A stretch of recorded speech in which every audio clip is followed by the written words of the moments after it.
give us your advice and counsel from years of experience on how to not screw it up, how to get it done right, and do it together. Pramod ji, Vijay ji, Narayan ji, Ashok Gulati, my old colleague and friend, Dr. Kondania, and all distinguished participants. For me, it's a great privilege to be here today and to see that there is a new initiative of partnership between AgVaya, BioSTI, and Agril. This is very critical for scaling innovations about which we are talking. Purvi ji, sorry, I didn't see you before. Welcome. We all are aware that innovations are important, without which there would be no progress in agriculture. Green Revolution was innovation-led. And when I talk to Dr. Borlaug, what you consider as cradles of success, then important indications by him were that first is you need policy support. Second, what you require is institutions. Third, human resource, like Swaminathan. And fourth, partnership, not at national, but at global level. And fifth was the farmers who are willing to accept technology and invest once they know the importance of the technology for their benefit.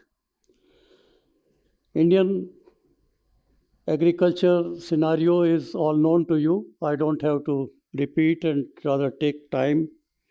Unfortunately, whenever I get time, it's always encroaching into the lunch for the audience. So I hope you will bear with me, and lunch networking could be held later. But one part which obviously we get as a message is that we have to think globally but act locally. And the other important point is without innovation, we cannot progress.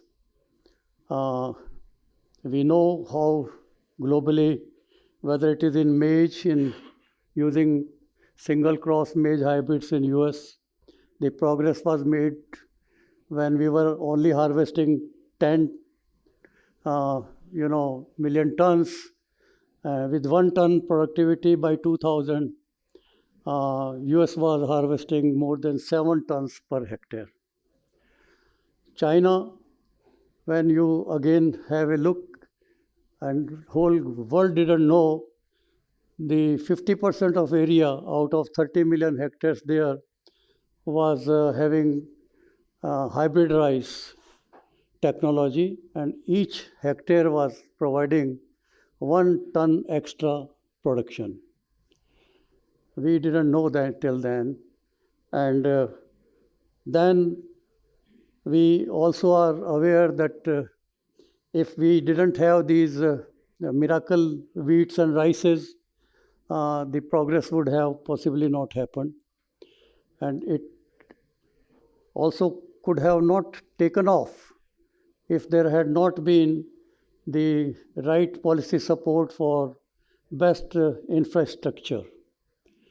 Institutions doesn't mean only IRI, but institution means the best seed sector, fertilizer sector, and also efforts relating to increasing the water availability. And when we look at in that context today, India has the maximum area under irrigated agriculture. But our efficiency is too low. Fertilizer, we have come a long way, 32 to 35 million tons of fertilizer we are using per hectare, about 136 kg. but our efficiency is not even 30%. And economic survey of India had indicated very clearly that perhaps, no doubt, at one side, when we look, if Green Revolution had not been there, we were being called as lost case and begging bowl. Now we have come to a level of export even of cereals, a buffer stock of more than 70 to 75 million tons, though we require for our food security a buffer ideologically to be maintained at around 20 to 25 million tons. And then export, which we are now making, is to the level of about 55 billion US dollar. Agriculture is still contributing 17 to 18% of our national economy. Our Prime Minister is talking about becoming number 3 globally with 5 trillion economy. I feel that agriculture will have to contribute and has all the potential to contribute at least 1 trillion in the next 5 to 7 years if support from all sides is provided. Our concern is obviously not of infrastructure, not of human resource, not of also policies, but maybe coordination, convergence, and action. What I feel is that time is ripe now to act rather than to just talk of innovation. PT Cotton is an example. The private to private partnership.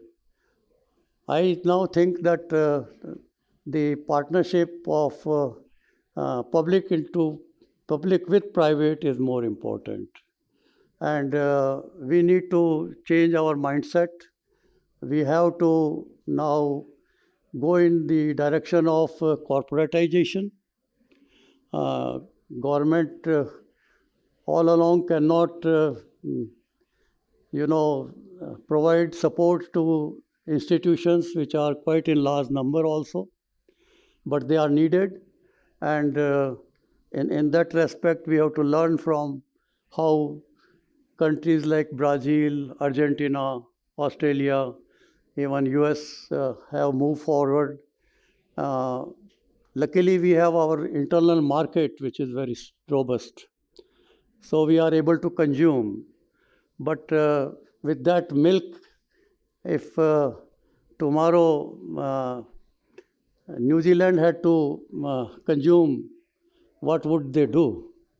Where will they go? Where their livestock industry will take place. So in that respect, I see that we need to now not only think of production, but post-production scenario and innovations relating to value chain and linking ourselves to market. There is a policy support again. Our Prime Minister said everything else can wait, but not agriculture. We have been hearing Jai Jawan, Jai Kisan, Jai Vigyan, and now Jai Anusandhan. Globally, when we organized in 2010 and 2012 in Montpellier and also in Ponte del Este, where I was heading the Global Forum on Agriculture Research, very important recommendations had come, and I am going to cite only 4 of them. One is that we have to have farmer first in our approach, so farmer centric. So it is not only Lakshmi but also Ganesha. We have to have together, and then we will have all the happiness that we can achieve. The other one was that we need not only talk about cropping system, but farming system for the sustainability, for regenerative agriculture, and so on. And The third one was that you would require paradigm shift from agriculture research for development to that of agriculture research and innovation for development. So it's not now only research for research publications alone in our system, but innovations so that end user is able to get benefited. And in that respect, when we look at we have seen that India was lagging behind in applying for patents in agriculture sector compared to even China. We started comparing it, and we found that we were not applying in agriculture even more than 20,000 applications. Of course, what was granted was different scenario, but now at current stage it is about 64,000 applications per annum. And when you look at China, China in the is almost 3 times to us. And when we see the Chinese Academy of Agricultural Sciences in last 5 years, more than 5 lakh, which means more than 1 lakh every year at least, patents in agriculture alone have been filed. Now, for innovation to be scaled, you definitely require the enabling environment. And this enabling environment is very critical. I even noticed that our maize productivity was low, and we were not getting single cross maize hybrids. I talked to the private sector and said, why you are not bringing single cross maize in India? You are all here, multinationals and our national seed companies, and they are also quite robust. It's not that Indian seed companies are not robust. Myco and Monsanto made a success story of BT cotton. So, so when we talked, they said we can bring it, but you don't have the plant variety protection. So first thing we did was to start not only the act to be brought in which we are the first only in the whole world where not only plant variety protection but farmers' right also we included, so that farmers' varieties can also be registered and can be benefited. And second thing we did, we started our own research. So our own national system came out with single crosses. By 2000, we had both private sector hybrids and the public sector hybrids. And what has happened? In last 25 years, from 10 million tons, now we are harvesting in corn 45 million tons. Just can you imagine? This is again another revolution which we perhaps are not realizing, but it is a silent revolution. And highest growth rate in any cereal today is in corn, and corn has also the potential of increasing area when we talk about northeast or eastern region. And highest productivity in Bihar. Bihar where least productivity of most crops, but the highest productivity of maize hybrids. It's a scenario to be seen, like in Punjab when you see wheat and rices. And now I see the hybrid rice which has come from Swarna. The potential here is again now 10 tons. And as against 3.7, where we are stuck up. And we have all the potential by scaling these technologies further in terms of many times we are told that in India your productivity is less. I see this as a future for us. Uh, if it is less, we can definitely improve and increase because technologies are available. What is required is now mindset to be changed. We all have to work. We have to walk the talk. Business as usual will not help. And in that respect, it is now time to scale these innovations. Innovations not only for going vertical in terms of genetic enhancement, but innovations for also conserving resources, natural resources, which we seem to have overexploited. So whether it is soil and soil health has been talked about, examples have been cited. We started with the rice wheat conservation consortium. Uh, it was in 1987 with the help of World Bank, and that was the first eco-regional program.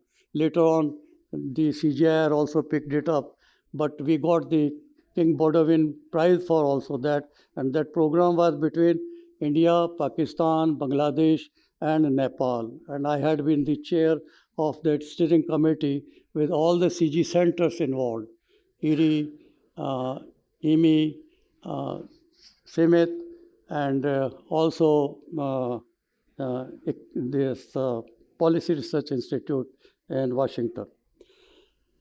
And if that would have not started, we would have possibly not got the area what we have today in terms of conservation agriculture. Sudhanshu had also talked about, but area is still covered is hardly 3.5 to 4 million hectare. Our Indo-Gangetic plain alone has 10 million hectare under Indo-Gangetic plain, and everyone is talking save water, save water, save water. Now new materials have come for direct seeding, also was talked about. So we need to innovate and move forward and have policies for use of, say, herbicides. In India, herbicide use is at number 3 among the total chemicals used. Globally, herbicide is at number 1. So there is something wrong. Mostly we are otherwise going for use of the what we call is pesticides, and then we talk of fungicides, and then we talk of herbicides. So we have to reverse this as well, and technologies are there, and now you require direct seeded rice to be taken up, but for that you would require weed management, conservation agriculture. Conservation agriculture, I talked about the rice wheat system, which is irrigated. Globally, conservation agriculture has progressed in rain-fed areas. With all the efforts that we have made, our area under irrigation, despite micro irrigation, macro irrigation also is a technology, innovation.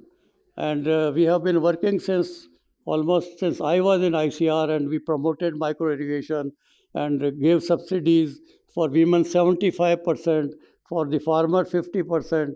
But till today, increase in micro irrigation is only 10 million hectare area. 30% water can be saved, but only 10 million. What is the wrong? I mean, it's not that we don't have water, but the point is this water has to be used properly. The water has to be saved. We have 44 million hectare area under rice. Should we have that much? Why can't we divert it? Why can't we bring other crops which are more useful for those dry areas, upland rice at least? And why not also go for direct seeded rice? The technology is already there. How long will it take? The issue is again this. And now, conservation agriculture, I was talking, globally has covered more than 200 million hectare area, starting from, Brazil, again, Argentina, US, Canada, uh, Australia is progressing very fast, even in Turkey. But in our rain-fed areas, 0 hectare. Now, who will take this technology to rain-fed areas to make these gray areas green? This is my concern again. So it's an issue of moving now aggressively. Uh, we always talk and talk, but I'm glad that this conference has been held to talk about regenerative agriculture. And according to Dr. Ratan Lal, the I would say well-known global figure on carbon sequestration, he tells that our soils of Haryana and Punjab are beyond irreparable. They are almost dead, he says. and to increase further 1% carbon will take you 20 years. And this regenerative agriculture is so important, like we have from Chandrasekhar Vatsavle. These technologies are there. They are farmer-led technologies, but they need to be revalidated, and our scientists don't need to be interacting with them to revalidate and scale.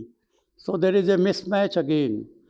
So we definitely have to think of what is farmer-led innovation, which also is working on the ground, and then also see to it that these are scaled much faster. I think I am taking more time now. I can go on talking, but uh, let me say that time is now ripe, and I think support is there. There are many schemes. The first issue is how do we bring in coordination and convergence. And my report to Government of India in 2019, at the request of Principal Secretary to Scientific Advisor to the Prime Minister, I had submitted on secure and sustainable farming practices. And first thing was that instead of subsidy, convert them into incentives. And incentives around the good agronomic practices. Now, if in my farm, I am only farmer, in my farm, which is having alkalinity, I need gypsum, and I apply gypsum, give me some incentive. But I don't get. You get only incentive on nitrogen or phosphorus. So the policies would also require to be changed to a certain extent in that direction, and there is a potential. And we said you don't have to invest anything extra. Whatever country is investing on subsidies, more than 5.5 lakh crores of rupees, that itself is enough if we convert them into a kind of like direct seeded rice. If you go in, or you go in for maize in place of rice wheat system, wherever it is feasible, or bring in the sustainable system of US like corn and soybean. That's the best possible sustainable system established anywhere in the world. 1 year, same field, corn, next year, same field, soybean. And that's the regenerative. What you need is to bring in soil health which can have good microorganisms, which can have also soil organic matter, which can have better retention of water, and which has capacity to uptake the nutrients. Our nutrient we are now putting, it is not giving you returns to the level which we were getting when we were using less of the nutrients, which means there is also already factor productivity decline. This has to be reversed as well. It will be only reversed when there is a regenerative agriculture, and conservation agriculture is one innovation on which now we must all work together and see that it is taken up at a much faster pace. Now, you have to involve youth also. Youth means women, also Lakshmi, and also Ganesha. And youth is very important now for further progress of our Indian agriculture. We have been working for last 10 years through trust, that concept of motivating and attracting youth in agriculture. Earlier we thought attract youth in agriculture, but you can't attract youth unless they are motivated. So we brought in Swaminathan, my guru, my mentor, and myself. We started this Maya concept, and what we found is that if you have to take the conservation agriculture, or somebody talked about the use of rhizobium culture. My wife had been microbiologist, had been all the time blaming me that you as a breeder come out with a variety, it is adopted in no time. Because farmer sees the increase in yield, then you have not to convince him. But when I go and demonstrate on microbial culture, the farmer says, uh, फसल तो बहुत अच्छी है madam, पर पैदा तो ज़्यादा नहीं बढ़ी। अब उनको ये कैसे पता है कि आप एक साल वेट करिए, अगले साल आपको 30 किलो नाइट्रोजन कम देना पड़ेगा, उसकी सेविंग होगी, पर उसको ये कंसेप्ट है ही नहीं।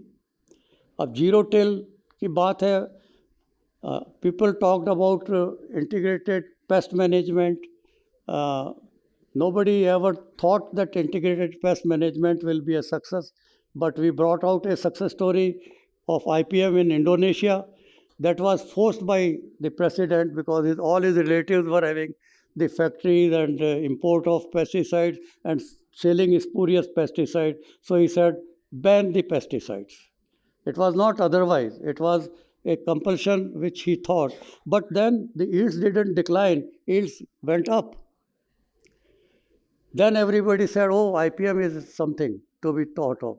But then, if you want IPM, then where are the pesticides, biopesticides? How much biopesticides we are producing? Unless you bring in youth now, and unless they produce it and they take it to the farmer's doorstep, things would not change. And we had consultation on biopesticides, biofertilizers. We are talking of organic farming. Organic farming करेंगे कहाँ से, biofertiliser कहाँ है? How much you can provide? How much you can replace? How much of those 32 million tons which we are using can be replaced? And we worked it out, you can hardly replace 2 to 3 million tons. And we want to go Sri Lanka way. I don't think we should adopt a wrong precedence or wrong example. So we have to serve our population. We are feeding them. They are increasing every year. Still about 15 million people per year we are adding. We generally call one Australia we add every year. But then we are feeding them and we are producing also cereals more than 6 million tons every year. So our system has become resilient, but more resiliency is required. Genetic enhancement, lot of potential now with the new technologies, options, genomic selections or genome editing and genetically modified crops. Why should we not have genetically modified crops? The whole world is using, again, about more than 200 million hectare area covered. And we have released also recently in mustard, thanks again to the support of the government and realization that we need to promote technology which is India made. And but then it is now hanging fire in the Supreme Court, and for 3 seasons have gone, and we cannot take advantage of it. There is a HTBT we need now. HTBT is available. It is already approved, almost nearing approval, but there is some kind of resistance by those who are talking that they are talking on behalf of farmers, but I don't see they are farmers. So the question is that what require is a serious thinking about how do we now move forward, and we need a now enabling environment to be provided. There is no doubt about it. And like enabling environment, we had this Plant Variety Protection Act. Now we are revising it also to see that if there are problems and if the private sector is still having some concerns, we should revise it. So I'm chairing that committee and we want to put it to the parliament for approval soon. So it's not that one time you have done, so you forget about it. And what has happened in that act? The maximum varieties released are either of farmers or of private sector. But the government, whatever we release, have been least released. There is some disconnect, some problem. Those which are notified 5,000 varieties, you have only registered 2,000, then what is the problem? And 20 years have gone. Talk of protected cultivation. The maximum yield or production can be raised with less area and youth can be attracted. But then protected cultivation area over the last 2 decades after our effort since National Agriculture Technology Project which we brought in, uh, it was only 50,000. Now I am told it is around 1 lakh hectare area covered. About 10 years ago, it was 2.5 million hectare area in China. And today it is 4.5 million hectare area. 4.5 million hectare area. And here 1 lakh hectare, 20 years. How long will it take to come to even 1 million? भाई कोई तो सोचे, या ऐसे ही चलता रहेगा? भाई चल रही है, हम बहुत हैप्पी हैं. I think now we are at a stage where we are at crossroad with regard to policies. We are probably becoming now, I would say, there is some kind of complacency. Complacency will not help.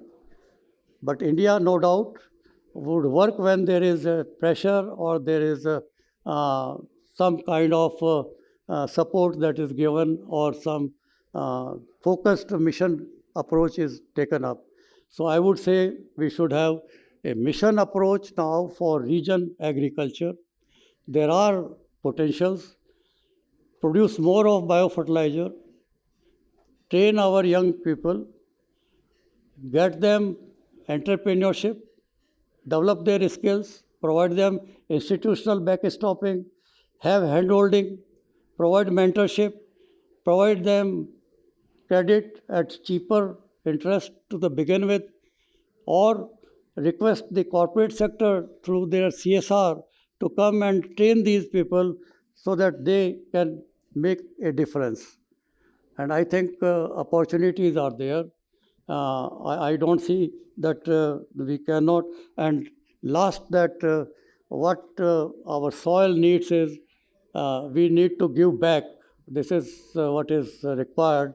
The better soil conditions to our generations and to survive than what possibly we inherited. So this is our duty.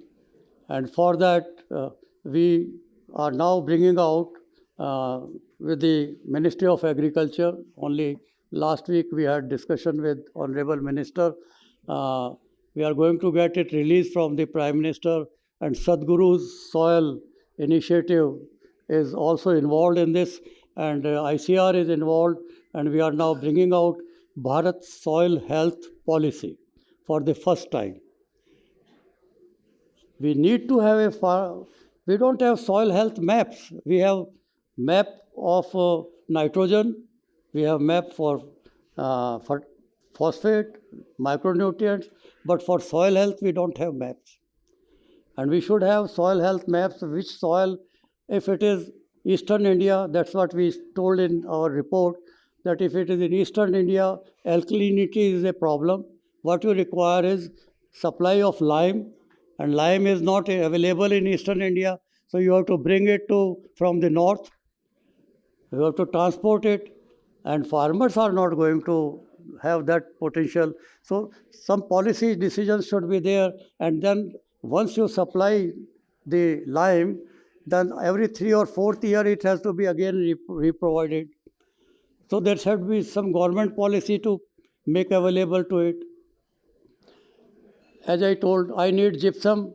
Rajasthan produces gypsum, but I couldn't get gypsum for almost 1 month, being a farmer in Rajasthan, because gypsum goes to Haryana and is not supplied in Rajasthan. So again, some policy disconnect. So the question is that if farmer, our I would say Ganesha and Lakshmi, if they have to be happy, they are looking at us to provide them the needed support and technology. When I talk to the farmers of Haryana, when I was Farmers Commission's chairman for Haryana, I said, most progressive state, let me talk to them what they need. And when I talked to them, they said, we don't want subsidy, we want good knowledge. And knowledge is not reaching them. Proper knowledge. Knowledge for new agriculture, not what we are doing. So I think these are all issues which need to be looked at. I have taken more of your time, and with this, I would like to say how grateful I am to the organizers to give me this opportunity, and I am personally happy that the recommendations of this should be now taken up at the highest level jointly by all of us. One alone cannot take it. So there has to be strategy for that, because many of these recommendations are there, but they don't reach and they are not getting attention. Dr. Mahapatra talked about this zero-till support for the zero-till happy seeder. He came to inaugurate our Agrobiodiversity Congress in 2016, and it was in November, and the clouds were all dark, and about 100 flights had not landed. So when he came at Vigyan Bhavan, first thing to Dr. Swaminathan, I was also with him, he said, "Iska kuch kar sakte hain kya?"